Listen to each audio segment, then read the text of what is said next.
ভারতের অর্থনীতি বিশাল গতিময় একটা ব্যবস্থা, তাই না? কিন্তু এর ভেতরে ঠিক কি চলে, মানে কি করে এটা কাজ করে?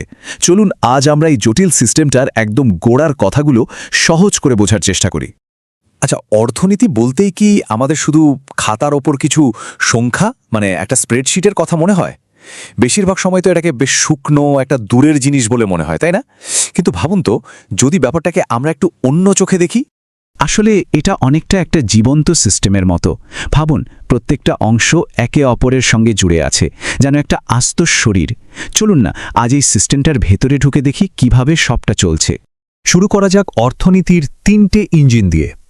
মানে আমাদের অর্থনীতি কার্যক্রমগুলোকে মূলত এই 3টে বড় ভাগে ভাগ করা যায়, আর এই 3টে ভাগই কিন্তু পুরো সিস্টেমটাকে চালায়।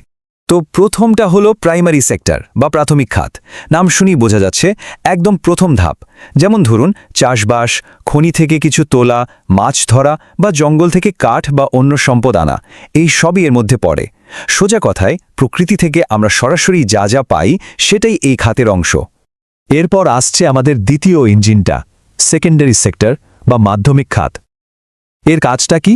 প্রাইমারি সেক্টর থেকে যে কাঁচামালগুলো পাওয়া গেল সেগুলোকে প্রসেস করে নতুন জিনিস বানানো।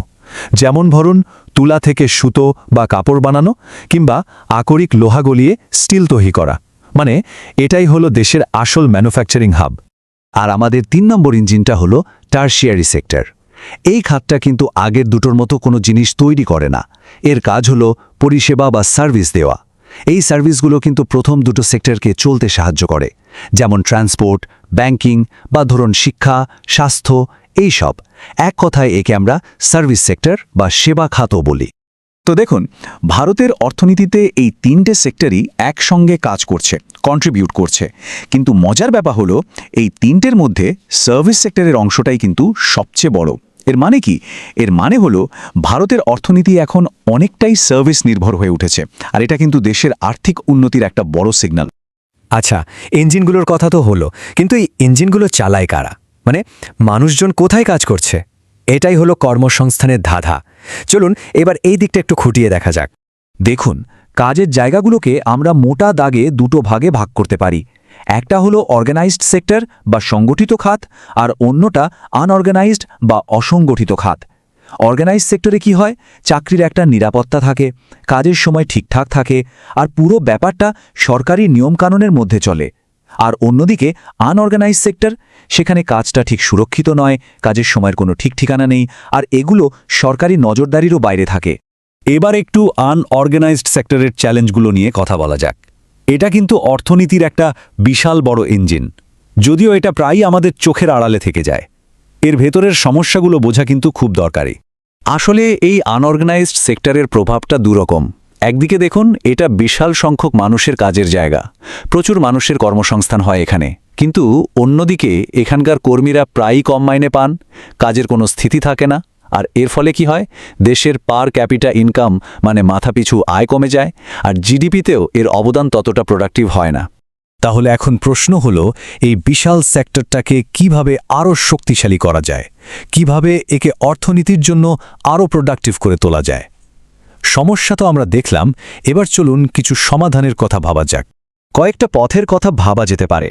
যেমন প্রথমত, এই ছোট ব্যবসাগুলোকে সরকারি খাতায় নাম লেখানোর প্রক্রিয়াটা আরও সহজ করে দেওয়া, মানে ফর্মালাইজেশন প্রসেসটা সিম্পল করা। দ্বিতীয়ত, তাদের জন্য লোন বা ঋণের সুযোগ আরও বাড়ানো, যাতে তারা নিজেদের ব্যবসাটা বড় করতে পারে। আর সবশেষে সোশ্যাল সেফটি নেট তৈরি করা, মানে স্বাস্থ্য বীমা, পেনশনের মতো সুরক্ষা দেওয়া, যাতে কর্মীদের জীবনে একটা স্থিতি আসে। আচ্ছা, আমরা সেক্টর বুঝলাম, কাজের ধরন বুঝলাম, এবার চলুন মালিকানার দিকটা দেখি, মানে পাবলিক ভার্সেস প্রাইভেট। দেশের সম্পদগুলো কার হাতে আছে, আর পরিষেবাগুলোই বা কারা দিচ্ছে? পাবলিক আর প্রাইভেট সেক্টরের মধ্যে পার্থক্যটা কিন্তু বেশ পরিষ্কার। দেখুন, পাবলিক বা সরকারি খাতের মূল উদ্দেশ্য হলো মানুষের কল্যাণ করা, লাভ করাটা মূল লক্ষ্য নয়। এর মালিকানাও সরকারের হাতে থাকে, যেমন ধরুন ইন্ডিয়ান রেলওয়ে। আর অন্যদিকে প্রাইভেট বা বেসরকারি খাতের প্রধান লক্ষ্যই হলো লাভ করা, আর এর মালিকানা থাকে ব্যক্তি বা কোনো কোম্পানির হাতে, যেমন বড় বড় টেক কোম্পানিগুলো। তো আমরা অর্থনীতির অনেকগুলো দিক নিয়ে কথা বললাম। এবার সময় হয়েছে সবগুলোকে এক সুতোয় বাঁধার, মানে ভারতের অর্থনৈতিক পথটা ঠিক কোন দিকে যাচ্ছে সেটা বোঝার। দেখুন, আসল কথাটা হলো অর্থনীতি একটা খুবই জটিল সিস্টেম। এখানে primary, secondary, tertiary sector, organised, unorganised কাজের ধরন আর পাবলিক প্রাইভেট মালিকানা, এই সব কিছু একে অপরের সাথে জুড়ে আছে, একটা আরেকটার ওপর প্রভাব ফেলে। কোনোটাকেই কিন্তু আলাদা করে দেখা যাবে না। সুতরাং সবচেয়ে জরুরি কাজটা হলো এই সবকটা অংশের মধ্যে একটা ভারসাম্য রেখে এগিয়ে চলা। শুধু একটা সেক্টরকে এগিয়ে নিয়ে গেলে হবে না, সবগুলোর একসঙ্গে সার্বিক উন্নতি নিশ্চিত করতে হবে। এটাই আসল চ্যালেঞ্জ। শেষ করার আগে একটা প্রশ্ন রেখে যাই, একটা অর্থনীতি শুধু আকারে বড় হলেই কি চলে, নাকি বড় হবার সাথে সাথে সবার জন্য আরও বেশি ন্যায্য বা ফেয়ার হয়ে ওঠাও জরুরি? কিভাবে এই দুটো জিনিস একসাথে হতে পারে?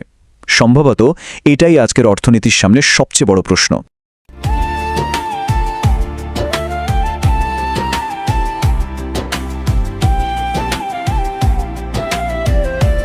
চোখে আগুন, বুকে স্বপ্ন নিয়ে চলছি পথে এগিয়ে চলি এবার। হতাশা ছেড়ে নতুন আশায় মেতে খুঁজছি দিশা, উজ্জ্বল ভবিষ্যৎ গড়ার। এবার ডাকছে সফলতা, আর নেই কোনো নিরাশা। চাকরির খবর এখন আঙুলের টাকা, সবাই এগিয়ে চলো বড় আশায়। সঠিক দিশা, সঠিক ঠিকানা, স্কুল career.in। আর ভাবনা করো না, কঠোর পরিশ্রম আর আমাদের সাথ, সাফল্য আসবে, বাড়িয়ে দাও হাত। থেমে থেকো না, ভয় পেও না, নতুন দিগন্ত দিচ্ছে আজ হানা। থেমে থেকো না, ভয় পেও না, নতুন দিগন্ত দিচ্ছে আজ হানা।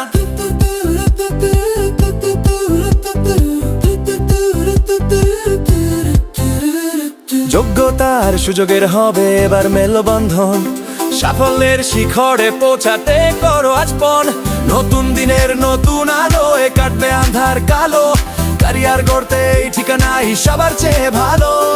ভয় নেই আর কোনো বাধা ভুলে, সাফল্য আসবে দুয়ার খুলে। সেরা ক্যারিয়ারের সন্ধানে আজ সাথে আছে তোমার বিশ্বস্ত কাজ। লক্ষ্য অটল, সাহস মনে, জিতবে তুমি প্রতিক্ষণে। এগিয়ে চলো, স্কুল career.in তোমার ভবিষ্যৎ গড়ো।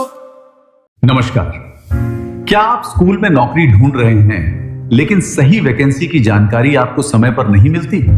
और अगर आप एक स्कूल चला रहे हैं तो क्या आपको भी योग्य और भरोसेमंद स्टाफ ढूंढने में परेशानी होती है? आज यही समस्या हजारों लोगों और स्कूलों के सामने है। दोनों को एक दूसरे की जरूरत है, लेकिन फिर भी दोनों एक दूसरे तक पहुंच नहीं पाते। यही समस्या हमने देखी और इसी से जन्म हुआ SchoolCareer.in का। ये एक ऐसा ऑनलाइन प्लेटफॉर्म है जहां स्कूल अपनी वैकेंसी पोस्ट कर सकते हैं और उम्मीदवार सीधे उन नौकरियों के लिए आवेदन कर सकते हैं। यहाँ केवल टीचर्स ही नहीं बल्कि स्कूल से जुड़े कई पदों के अवसर उपलब्ध हैं, जैसे office staff, computer operator, accountant, librarian और अन्य पद। हमारा लक्ष्य है स्कूलों और योग्य उम्मीदवारों को एक ही मंच पर जोड़ना। अगर आप स्कूल में अपना करियर बनाना चाहते हैं या अपने स्कूल के लिए बेहतरीन स्टाफ ढूंढना चाहते हैं तो आज ही विजिट कीजिए www.schoolcareer.in।